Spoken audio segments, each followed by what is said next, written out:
Hello, hello, and welcome back to a special Tuesday episode of The Road to Rise 2018. If you've been watching some of the previous episodes, you've come to see that over the last couple of weeks, I've been bringing on various speakers that are speaking at Rise this year in October to come on to the show and talk about who they are, their journey in the fitness industry, what their topic is that they're going to be speaking about Rise, and just give you a little bit of content that you could actually implement and apply as soon as we get off the show. And today I bring you another episode with another amazing speaker who's speaking at Rise this year, Vince Gabriele.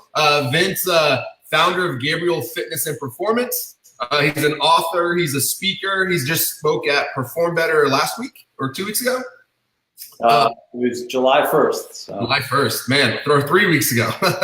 And then big thing I love about Vince is he's the man when it comes to sales. I'm a big sales guy myself. I love teaching sales, and Vince is a guy who loves sales as well. I heard Vince's talk at Idea World at the Club Studio Summit, and man, I fell in love with the systems, the strategies, the scripts that Vince teaches gym owners and fit pros to incorporate and integrate in their business to help them in sales. He's coached over 100 fit pros in fitness, in building a fitness business. So Vince, welcome to the show. Awesome. Thank you so much for having me. My pleasure, man. How's New Jersey doing today? Jersey is like, it's on and off. It rains for 5 minutes and then it stops. I feel like we're in London today. But, it's July in New Jersey, so it's hot and muggy and beautiful. For sure. It's like that right now in Texas. It's I believe it's 96 right now, and it feels cool when it's been 100 and it's been 106, 107 the last few days. So being from California originally, like being in Texas, I've been having to adjust. Yeah, for sure. Where were you in Cali? San Francisco. Oh, there you go. Awesome. Right? It doesn't get hotter than like 80, 85. So coming to Texas, it's a whole different game. I was in San Diego for a while, so that was a real treat. Oh, I love San Diego. I would move to San Diego in a heartbeat. Well, and man, let's talk a little bit about your fitness journey. I mean, tell us kind of where this whole thing started for you and what led to finally getting into your own facility, opening up Gabriele Fitness and Performance, and kind of even expanding past that to some of what you're doing right now around helping fit pros with their business. Yeah, the journey started from being a bad football player. So like I was always much better in the weight room than I was on the football field, and that obviously equated to lots of really cool injuries that I had. But I remember I played football at Temple University, which every year I played on a ranked team. So we were ranked 107th out of 116 teams. So every year I was able to play on a ranked team, which was really awesome. But so we were not very good. And my last game was against Rutgers, which is why I can't stand Rutgers. But last game was against Rutgers. I broke my leg at that game. And that kind of just what took the sauce out of me. I was done playing football. But I was really focused for many years on playing football and not school. And I'm like, I got to do something with my life. At the time, I was a business major. I really wasn't into it. I was really just into football. And I kind of took my passion and love for training and overcoming a lot of the injuries I had and became a personal trainer. Picked up from New Jersey or Philly and moved to San Diego. And I got an internship at a place called Fitness Quest 10. Yes. Some people listening might know that the man, the myth, Todd Durkin. So I worked right alongside Todd for 5 years and learned a great deal about not only being a great trainer, but how to run a good business and how to create a great culture. And, then, I always knew what I wanted to do. As soon as I got that internship, I knew I was like, all right, I want to have a place like this of my own. And got my truck, picked up, moved everything I had to New Jersey, back where I grew up, and worked for about a year, driving to different fields. I started mainly training athletes at the time. And I would drive to different fields and train people in my mom's basement and, train. I rented space at a local gym. At that time, it was like 2007. I would pay them $10 an hour to be able to train a client. So I would pay 10 and make 50. And it was like, never Some good margins right there. Yeah, and I was like, at the time, I was having camps and stuff, and I was living in my parents' house. My wife and I moved into my parents' house, and I was doing like these camps and clinics and things like that.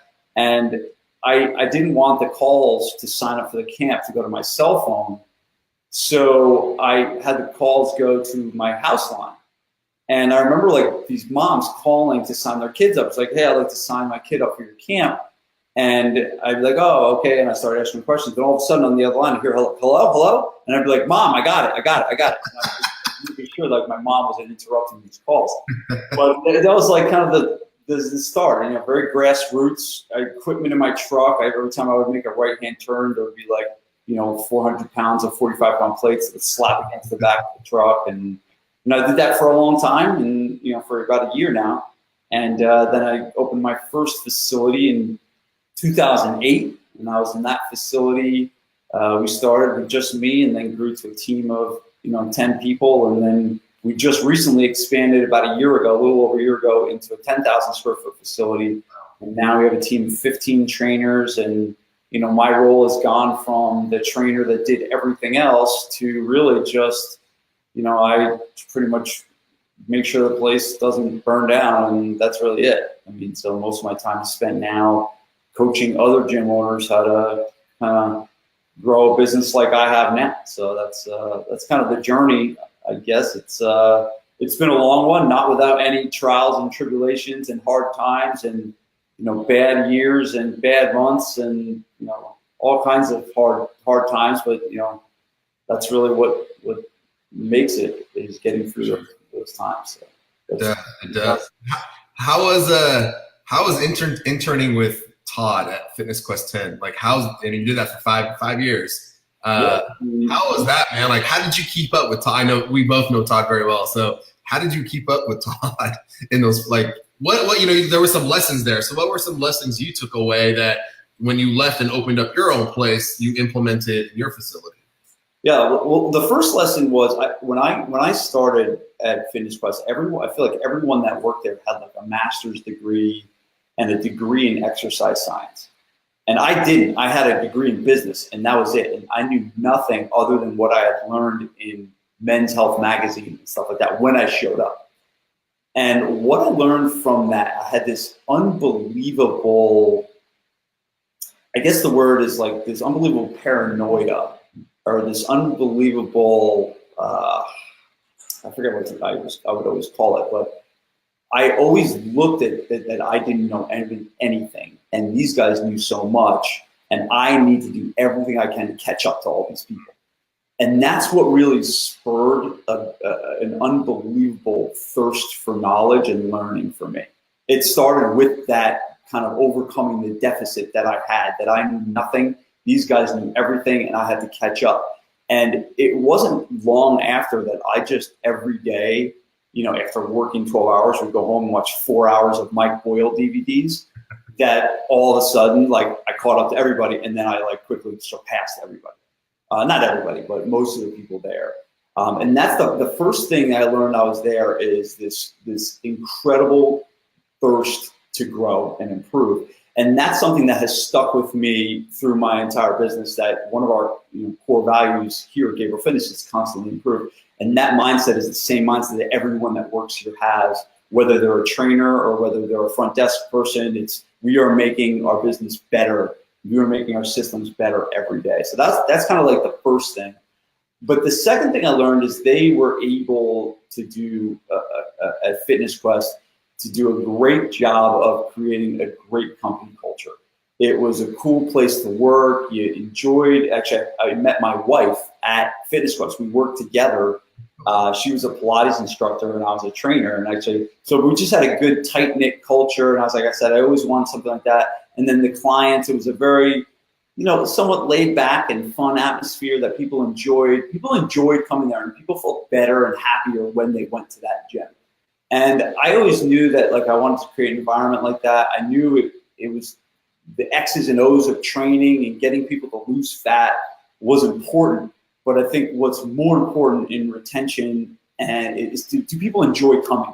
And do people like spending an hour at your facility? And do they get energy from being there? And would they miss it if it was removed, from their life.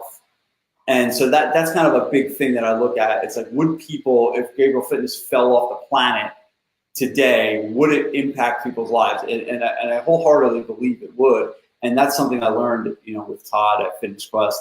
And I guess the other thing is just to have an incredible, surge of energy. Like there's no one that I know that has more energy than Todd.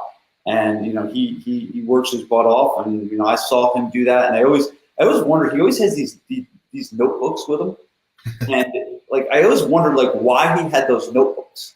And it wasn't until like I became a gym owner, I was like, okay, I got to write some stuff down. And I started having all these notebooks. But I always like, he always has a notebook in his hand. And like now it's funny, I was like cleaning out my closet the other day, and I have like piles and piles and piles. I save every notebook. For some reason, I should throw them all away, but for some reason I save them all. My closet's full of them. But there's countless lessons to learn, from him, and it was a really, really awesome experience. Most importantly, I met my wife there, so that was cool. That's awesome, man. That's awesome. So for you, you mentioned retention, right? And retention in creating that experience when the member comes in, when the client comes in. So what do you do at Gabriele Fitness to really focus on that retention so that if, say, something was to ever happen, that it would be missed? Like, what are you focusing on to make sure that the retention's there? Well, I think the first thing in retention is most people, they don't get connected to equipment. They don't get connected to a physical location. They probably don't even get that connected to the actual workouts. They get connected to people. Right, that's what they get connected to, and so that's probably the biggest thing that people need to do to have good retention is to always have good people and have a system to continually get good people, right? Because not everyone's going to stay forever, right? We have lost some unbelievable people due to all kinds of different circumstances in 11 years of business. We haven't lost that many, but the ability to reload is crucial. And so I think a hiring process and always never compromising on the quality of the person that you bring on to your team is probably the number one thing. The second thing is you need to have a really, really, really great purpose for your business, right? So it's got to be beyond getting people in shape. There's got to be something bigger. And so like our purpose for our business, the reason why our business exists is to transform lives. And I think when you get good people and they get behind a really good mission that matters, that's going to keep people coming for the long haul.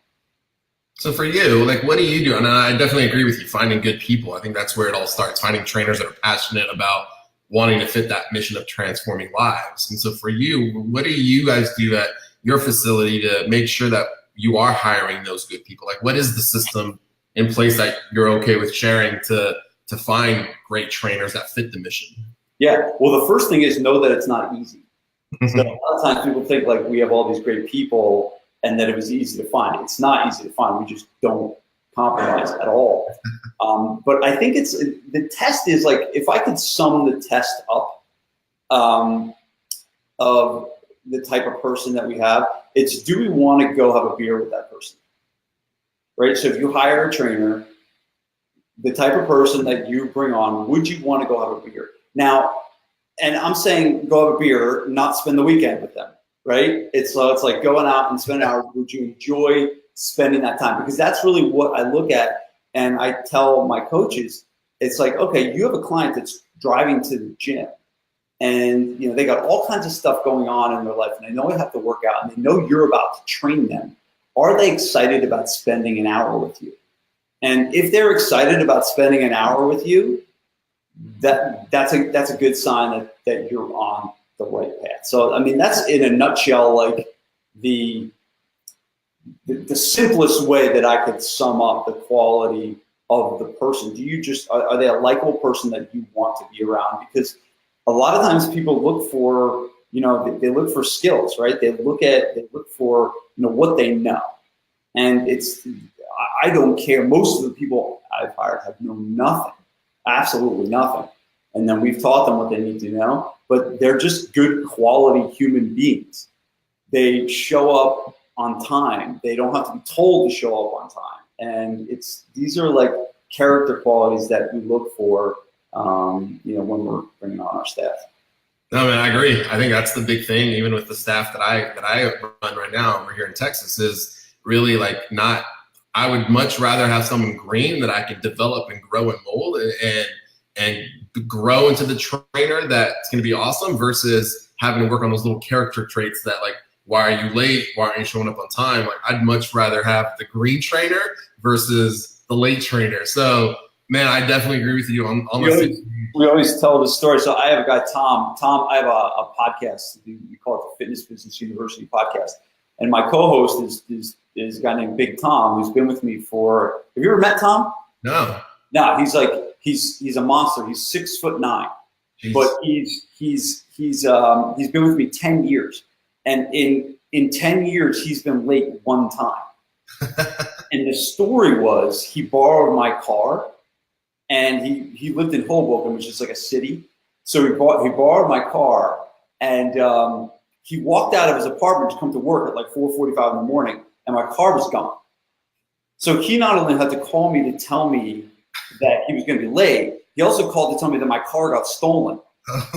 And what happened was, I had been in New Jersey for almost a year at the time, but I never took my California plates off. So they came and towed my car and brought it to the tow yard.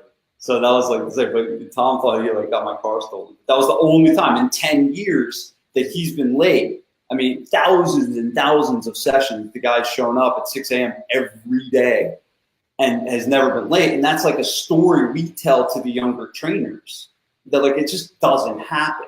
It just doesn't happen around here. And here there are, one time in a while someone's alarm clock doesn't go off. Here's the thing: if that happens once every 7 years, I'm okay with that. We're not going to go crazy. But it's just, when you have good professional quality human beings, that stuff usually is off the table. Usually. Yep. I guess I got to get my plates switched over to Texas, because I still have California plates. I will tell you this. Here's a tip. They might tell you that you have to go, and they told me I had to get something to that would have taken 2 weeks to get. And I just handed them about $300 cash and drove right off the lot. So sometimes I'll remember that. So I know you. So you spoke at Perform Better a few weeks back. What was the topic about? The topic was the most important hour in fitness, which is the similar talk that I'm going to be giving for you. But the reason why the most important hour in fitness is the consultation.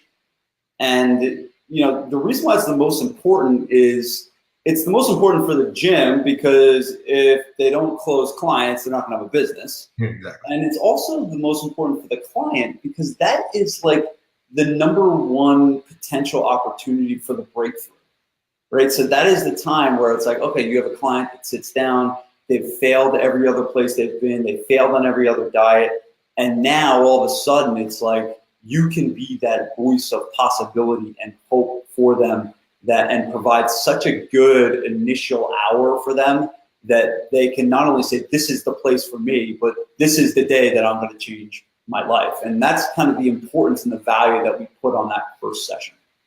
Well, I know to piggyback off that, I know your talk at Rise is dominating sales in the fitness industry. Yep. So I want to kind of dive into that, because I know sales and personal trainers don't go, at least in my experience, in my world, there's this, and it's probably an industry-wide thing, is sales and personal training. A lot of trainers don't like sales. They don't like the word. They get this weird vibe when they hear the word sales, or you got to go out and make sales. What's been your experience with trainers and sales in just your years of being in the industry?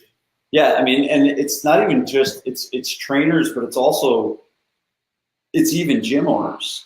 And I think a lot of it comes back to a lot of people that are in the industry, especially when I got into it, we were young, right? You're 20, 25 years old, and your focus is, you got into the industry to, help people, right? You got in the industry to change lives. And at initial glance, you didn't get into the industry to make a ton of money.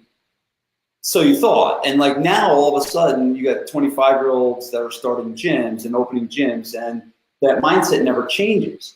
But the problem is when you turn 25, all of a sudden from 25 to 35, the amount of stuff that happens that usually happens to a person is extraordinary. It's you get married, you buy a house, you have kids.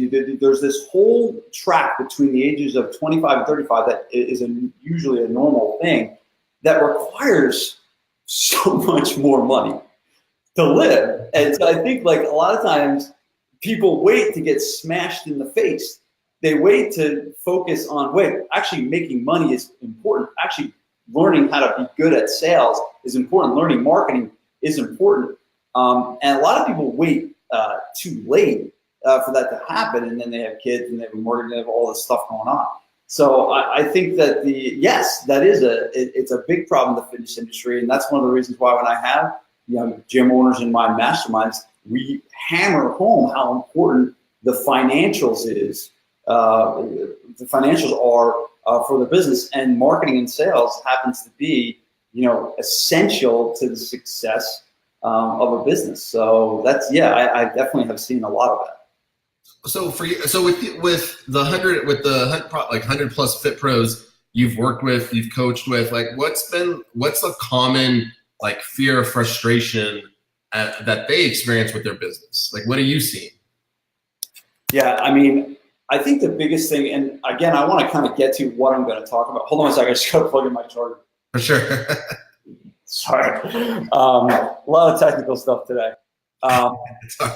So I think that the biggest challenge that I see is this inability to learn marketing and to learn sales.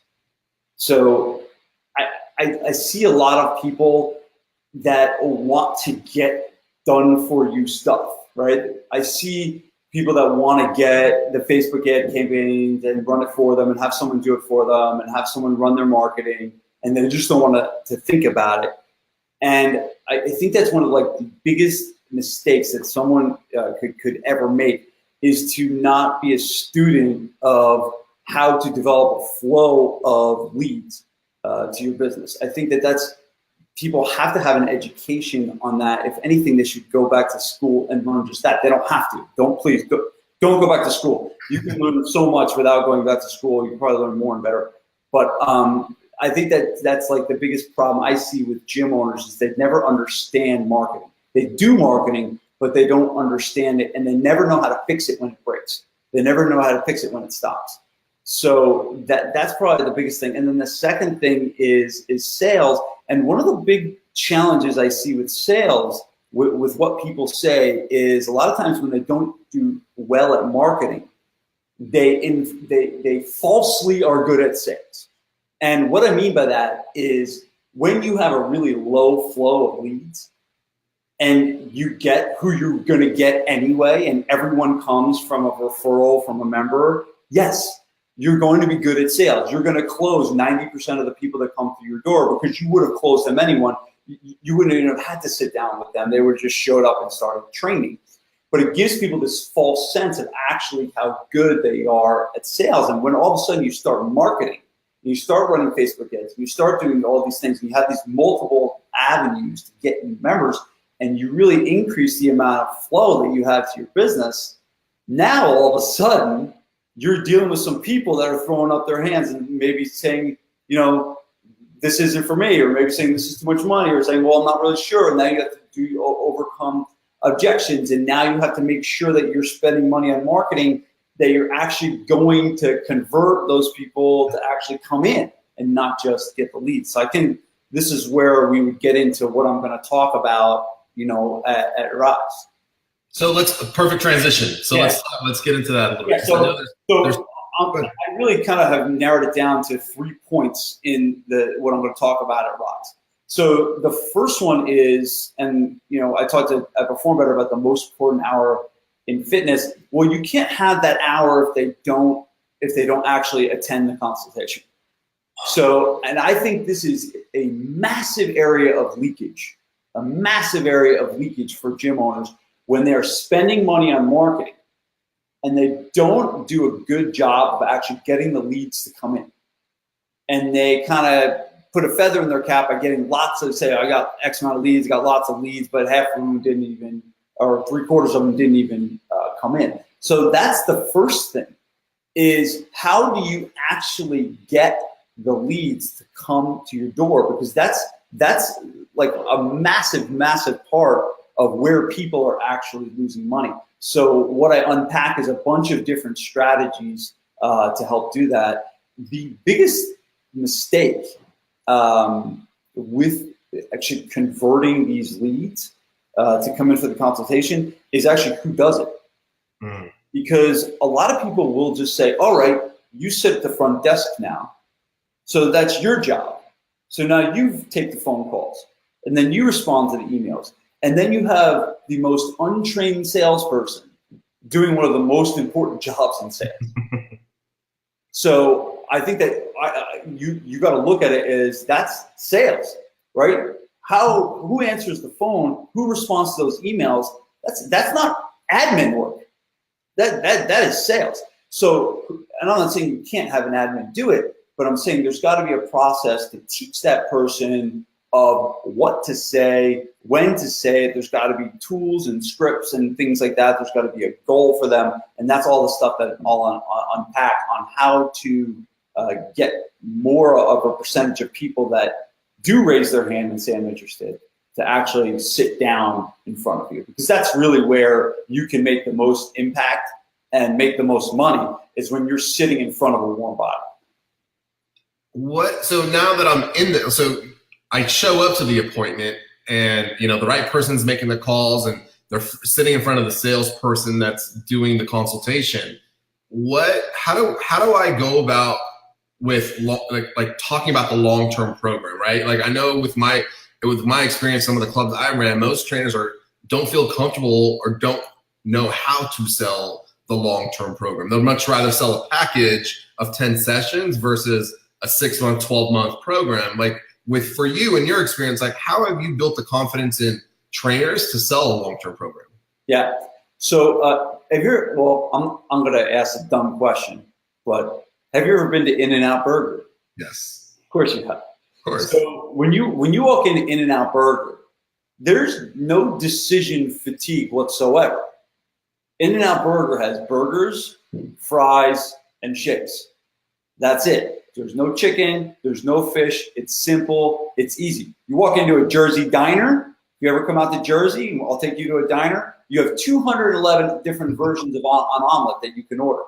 Jesus. Your head's about to explode. And that's why I think people mess up. They give people way, way too many options. So I feel, in my experience in running thousands and thousands and thousands of consultations in 11 years, I've been really 15. I think I've been doing this 19 years.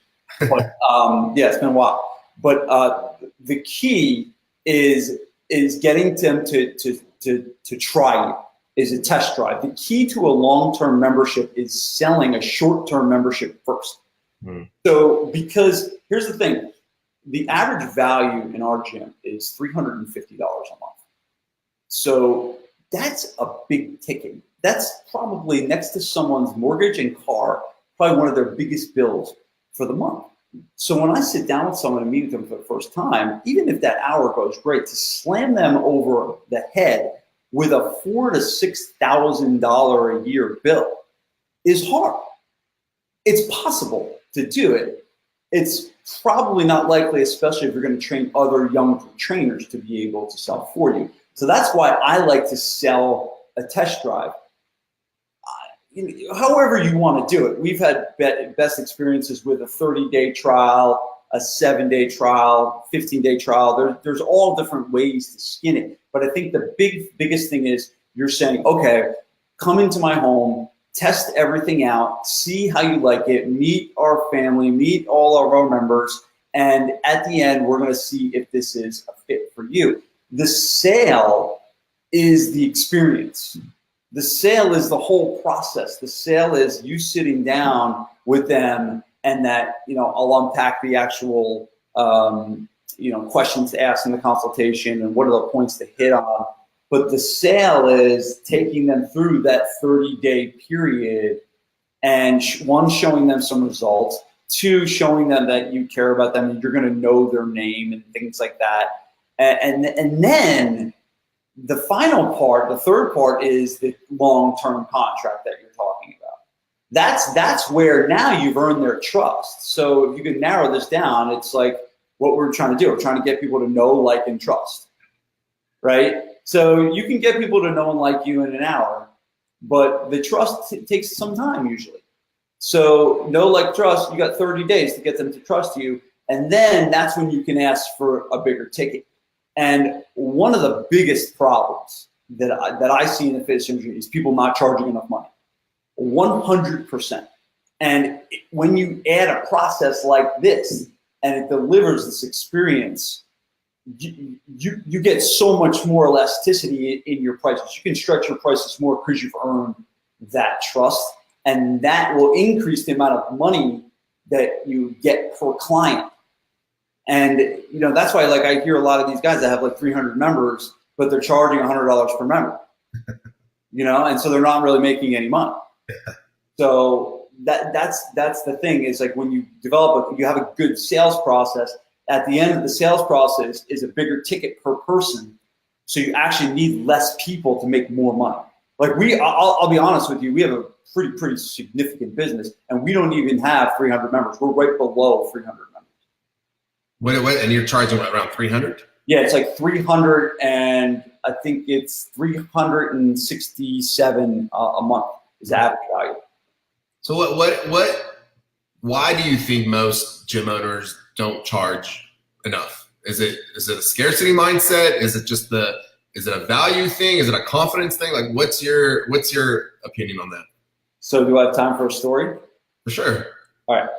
So it was my daughter's first birthday, and my first daughter's first birthday, and it was great.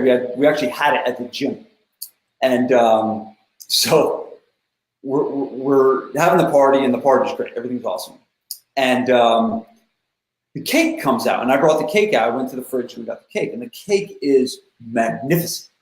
And I'm like, wow, honey, this is an unbelievable cake. And I started cutting. I almost felt bad cutting the cake because it looked so beautiful. So I'm cutting the cake, I'm serving it, and then after the party, Vanessa and I are cleaning up. And I'm like, honey, that cake was awesome. And she kind of made this smirk and smiled and made this almost weird face. I didn't think anything of it at the time. And we're driving home. I was like, man, that cake, it was so good. I was like, honey, how much was that cake? And I am telling you, the color in her face disappeared. And I'm like, okay, honey, how much was the cake? She was like, well, I got to check the receipt when I get home. And I was like, honey, how much was the insert expletive cake? And turns out the cake was almost $400 for a cake. Now, so my thought process is a box of Duncan Hines mix is $4. A box of thing of frosting is $2. That would have been just fine. But not for her, right? It was a significant and a very important event. The biggest thing in pricing that you got to know is that your value judgment of what people are willing to pay does not matter. So it didn't matter that I thought the cake was really expensive. It only mattered that Vanessa thought that the cake made perfectly good sense because she was the one that was buying it. So I think us as trainers, we look at, well, I would never spend $500 a month on a gym membership, so how could I charge that? But to the lawyer that's high stressed, that's making $1 million a year, that really looked and values the training that he's doing, the $500 to him is nothing. So I think sometimes we put our value judgment on what something should cost, and we let that cloud the way of what we actually charge for pricing. So you have to make your prices based on who the client is for and not what you may think it should be. So that's kind of like one of the things in pricing that, I think people really mess up is they put their value judgment on what price should be, not what their customer value should be. Man, that's a huge point right there. If anyone takes anything from this episode of the show, is that point right there is not putting your price value on your pricing, but what are they willing to pay for? And I know for me, when I was starting as a trainer, that was one of my biggest challenges was because at that point, I couldn't afford personal training, and that's how I sold. And it wasn't until learning about sales and understanding the value of the program and the results that program can deliver that I was more comfortable selling bigger packages. And so I feel like that's a journey most trainers start out with, is that value perception, and then eventually the confidence and skill set grows, and all of a sudden they are commanding that higher price. Right. Yeah. Exactly. Yeah. Love it, man. Love it. Well, hey, I don't want to give away too much information there. I know we got to save some for the event. So if anyone else is, but I know there's a lot that you do with fitness. Is it Fitness U University? Yeah, Fitness Business University. Business University. Quick little tidbit on that. Like, what is that all about, and where can the viewers go get more information on that? So yeah, everything is on my website. You can go to just vincegabriele.com. There's tons of information for free on that website. And then we also have a podcast too. That's like a big thing. We do a weekly podcast. I think that the best thing they could do is just go to the vincegabriele.com, and they can actually get on the newsletter. Okay. They get the book, and then also they can also get a copy of my book. I wrote a book with the old author called Your Gym. So that they can download the book free from the website. Okay. And then I'm really excited to say this, like I've said before, but so I just finished right before this thing. I just pretty much finished the rough draft of my sales book. So I'm essentially wrote a whole book on the sales process that we use and we teach, and it will be ready to go. So maybe I'll have to bring a few copies when I come out there for some of the people in the audience. I get an autographed copy. Autograph one for me, please. That's so weird to me. The autograph. Oh, man, you're gonna get autograph. You're gonna get that a lot. Watch. What's up? Pat Rigsby says, "What's up?" I got a little thumbs up from Pat Rigsby. I know he's on his way to, I believe, Chicago right now. I will link up the website so everybody can click on it if they have if they want more information and download the book. I got two questions for you. Now, every guest that comes on the show, I always ask these two questions. And the first one is, if Vince of today can go back 10 years ago, what piece of advice would you give younger Vince? Relax. What do you mean? That's all mistakes and all failure is great opportunities to learn. And at the time, it's very hard to think like that. It's very hard to think when you're going through, this crappy time or a challenging time in your business, to look at it and say, okay, this is great.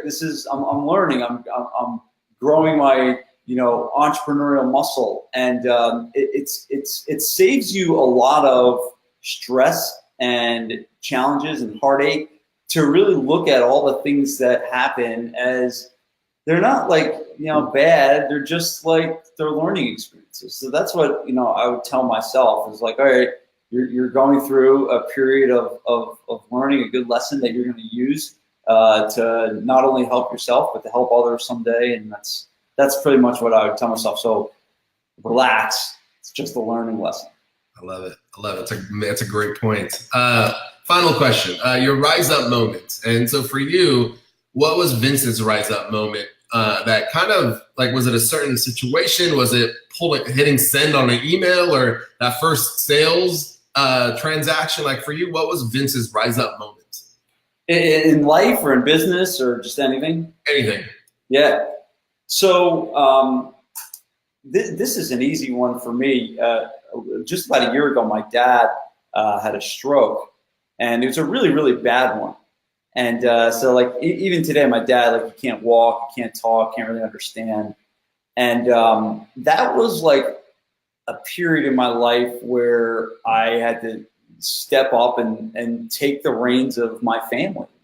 And, you know, being there for my mom and my sisters, it was, and still trying to balance managing my own family, my own 3 kids, and my wife, and running 2 businesses at the same time. Literally, this happened right as I was launching Fitness Business University, immediately. And that was my rise up moment. That was the moment where I say, okay, I can go into the crapper and use this as an excuse that, oh, my family life's in shambles and I got to go to New York City every day and be at the hospital and stuff like that. Or I can step up and take the reins and lead my family and lead my business. And I'll say that, like, that moment of what happened with my dad was the moment for me where this has been the most productive and successful year of my life that I've ever had. And I've done it in the face of something that's been so awful and so tragic. But I think it was what happened to my dad. And I guess to honor him, I was like, I'm not going to let this, you know, cripple me and my family. So that was my rise up moment. Rise up moment was to, you know, take care of all the people around me and grow a business at the same time. And, you know, as hard as it's been, it's still hard today to see him like that, because it's like, it's an awful situation still. But that's, I guess, my rise up moment. Thank you for sharing that, man. That's I'm from afar. I know we first interacted at Idea World over dinner with Vito and Scott, and my first experience with some wine. And man, like, I connect with you. Like, there's just something about you that you and I connect with you really, really quickly. And I've been following you since Idea World, and now I get your emails, and I love what you're doing, man. Like, I really think you're doing some amazing work with gym owners and fitness business owners as this transition that a lot of us make from personal trainer to entrepreneur to business owner. I think you're doing some amazing work helping make it as less challenging as it is, and helping us understand the right systems to put in place. Thanks, Steve. Appreciate that. My pleasure. And so, hey man, I want to say thank you for jumping on. I appreciate you taking the time out of your day. Everybody who was watching and listening to the show, Vince is going to be at Rise Fitness Business Conference this October. We got the early bird special going on right now. It's $297 for all 3 days. There's even a payment plan. So don't miss out. You got some great content just on this. Imagine a full hour with Vince over the course of 3 days. You get to interact with him, learning about sales. Oh, I have an hour? What's that? I thought I had like 3 hours. I might add a couple more hours. We'll see. We'll do a little breakout. Well, there is breakout sessions.